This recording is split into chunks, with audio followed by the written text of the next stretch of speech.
Alors, le Gramlo, c'est quoi? C'est un langage inventé, OK? Et c'est très important pour nous, je me tourne un petit peu, c'est très important pour nous parce qu'on parle d'improvisation. On parle de travail vocal, bien sûr, mais on parle aussi de laisser-faire et d'improvisation. Pas laisser-faire dans le sens qu'on devient des nouilles sans intention ni rien, mais qu'on s'amuse et on laisse aller notre imaginaire, OK?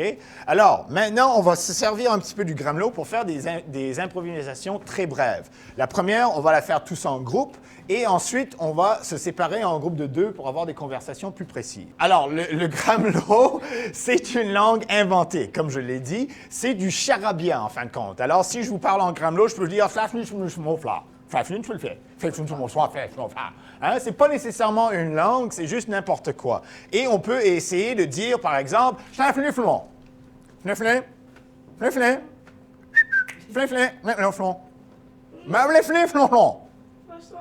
Ah! Toute une conversation qu'on vient d'avoir, là! Hein? Je dois signaler que le Gramlo est incompréhensible, évidemment, mais il est articulé. Exactement. Hein? Il y a quand même une forme. Et pour maintenant, on va commencer avec un Gramlo basé sur du vrai langage ou des vrais stéréotypes de langage qu'on connaît. OK?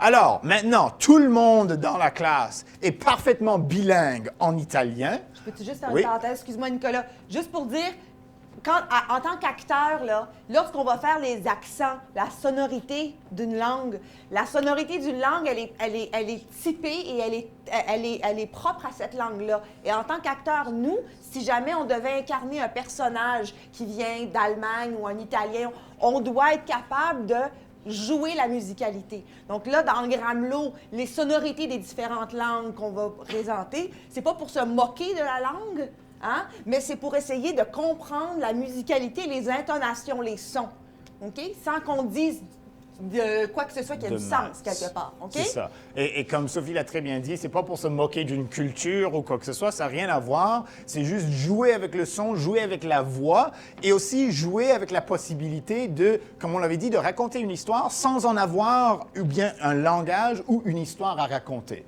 On se comprend? Donc, c'est de l'impro. Excellent. Merci, Sophie. Alors, pour commencer, on va commencer parce que je sais que tout le monde ici est parfaitement trilingue. Alors, vous allez me faire votre meilleure conversation en italien. Allons-y. Ehi, mamma mia! Oh, e farce ho! Ehi, il farfalle pasta! Ehi, de mozzarella farfalle! Sì! Oh, bravo, bravo! Che passa, Oh, e ne faccio e ne faccio dita, OK! C'est bon! Vous êtes tous de très bons Italiens. Excellent. Maintenant, on va passer à une autre langue parce que je sais que tout le monde ici sait très bien parler le chinois. Parlez-moi en chinois.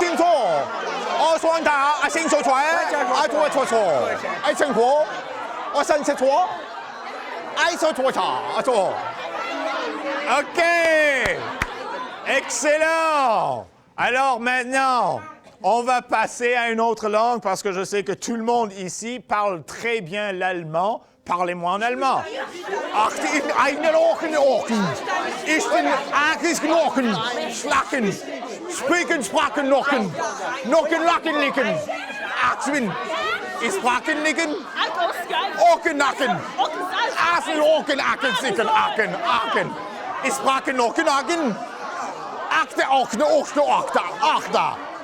Sauerkrauten.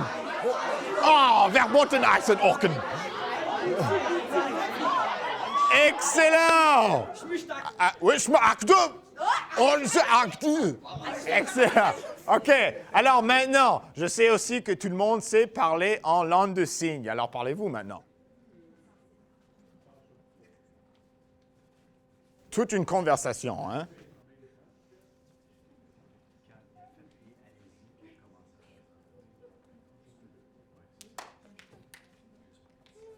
Excellent. Maintenant, j'ai besoin de deux volontaires. Oui, d'accord. Viens, Sam, tu es déjà passé. Toi, tu es déjà passé. Quelqu'un qui n'a pas passé encore? Ah ben, on ne sait pas encore, hein? Vous allez le savoir. Hein? Il ne faut pas demander ce qu'on fait pour voir. OK, alors nos volontaires, qui sont? Eric et Kirsten. Eric et Kirsten. Excellent. Alors, Eric et Kirsten sont deux chefs italiens qui vont nous faire une pizza. Allez-y. Buongiorno. Buongiorno. Mais les pizzerias, on va faire la pizzeria, ok. On prend, non. On prend la pizza. Qu'est-ce qu'on la fait? tomata. On prend la... In italiano, Italiano. Come ti fa fare? Sì. Ah oui, on prend la mozzarella. On met la mozzarella. E di farfalle, futuro. Sì. La pizza. Incompréhensible, hein? Faut pas que ça fasse du sens. In faccia, dai. Inventé. Allez-y. Alla verità. Allora, on prend la lavoro. Per la verità. Ok, e però. Bravo. On met dans la lavoro. Bra. Ok, on va bra. Et maintenant, le four ne marche pas. Oh, bravo,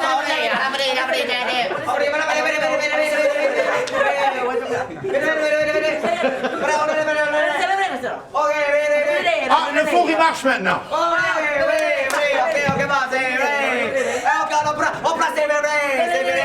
Et maintenant, vous allez servir un morceau de pizza à 3 personnes. Seulement 3 personnes.